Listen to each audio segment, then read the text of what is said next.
قائد الصندل اشار الى ان قائد المركب اللي غرق كان المفروض ان هو يعبر من الخلف، ولكن هو حاول ان هو يعني يزود سرعته ويعبر من الامام علشان يتفادى بعض الموجات اللي هي نتجت عن مرور الصندل، وحدث او وقعت الحادثه.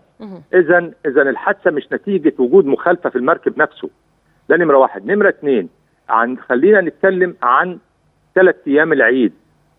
قبل العيد قوات شرطه البيئه والمسطحات المائيه المراكب وبيتابع صفر يتم الاطلاق او يعني لازم والواجب